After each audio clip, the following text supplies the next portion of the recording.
তোমার সাথে এ বিষয়ে যদি আমার অনেক কথা হচ্ছে, কিন্তু আজকের একটু ভিন্নভাবে গল্পগুলো যেহেতু করছি। একটা যে ওয়েট লুজের যে একটা জার্নির মধ্যে দিয়ে তুমি গেছো লম্বা সময় ধরে, কিন্তু সেই জার্নিটা কিন্তু অনেক পরে শুরু হয়েছে, এমন কিন্তু না যে তোমার কন্যার জন্মের পরপরই তুমি খুব উঠে পড়ে লেগেছিলে ওয়েট লুজ করার জন্য, সে এমন কিন্তু দেখা যায়নি।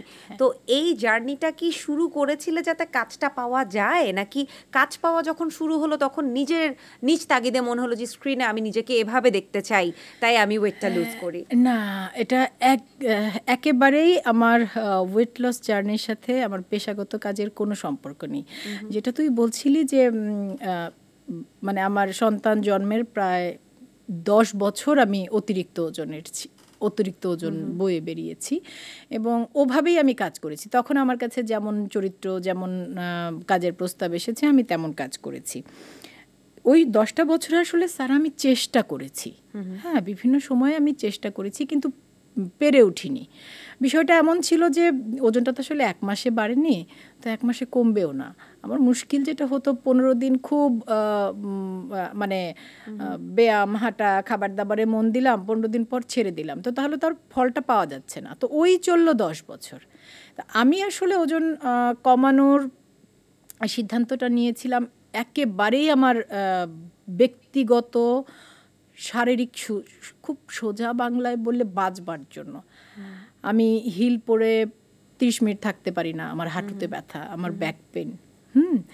আর তুই যে প্রশ্নটা করেছিলি যে কাজগুলো হচ্ছে সেজন্যই আমি একেবারে, আফরোজ আপু যখন আমার সাথে কথা বলেন মিমের বিয়েতে, তখনও কিন্তু আমি বেশ গুল্লুগাল্লু, কিন্তু যখন শ্যুটটা করেন তিনি কথা বলবার মাস 2 পরে শ্যুট করেছেন, ততদিনে আমি কমে গেছি। মানে আমি প্রথম শ্যুটেই আসলে, আফরোজ আপুর শ্যুটটাকেই যদি আমরা প্রথম শ্যুট ধরি, যদি না ওটাই প্রথম শ্যুট, তো ওই শ্যুটের সময় আসলে আমি কমে গেছি অলরেডি। তো ওই কাজ পাবার জন্য ওজন কমানো। কিন্তু আপা, অভিনয়ের জায়গা থেকে, একজন অভিনয় শিল্পীর জায়গা থেকে তোমার কি মনে হয় না যে যদি আমার স্ক্রিনের জন্য আমি ওজন কমাই তাতে তো দোষের কিছু নেই? হ্যাঁ, ফিটনেস তো নিজের প্রত্যেকের দরকার, একদমই দোষের কিছু নেই। এটা খুবই অ্যাপ্রিসিয়েট করবার মতো বিষয়।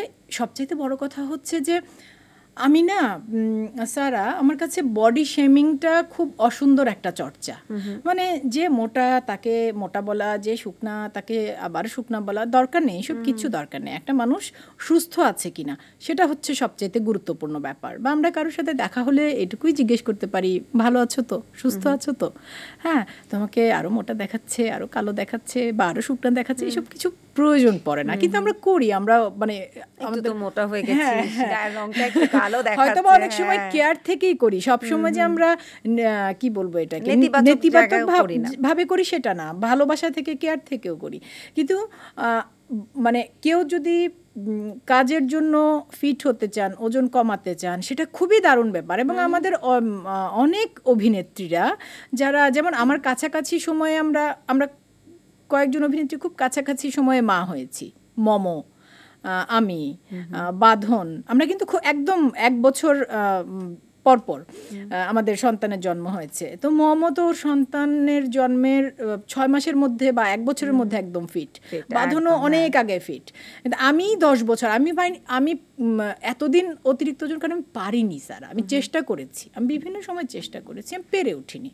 তো ফাইনালি একটা সময় গিয়ে পারলাম। এবং ওই যে বারবারই বলছি যে সময় পেরেছি সেই চেষ্টাটা একেবারে দেয়ালে পিঠ ঠেকে গিয়েছে। হাঁটতে পারি না, বসলে উঠতে পারি না, সে সমস্ত কারণে। মানে যাকে বলে একেবারে বয়স কমিয়ে ফেলেছো, মানুষের তো বয়স উপরের দিকে যায়, তুমি কমিয়েছো।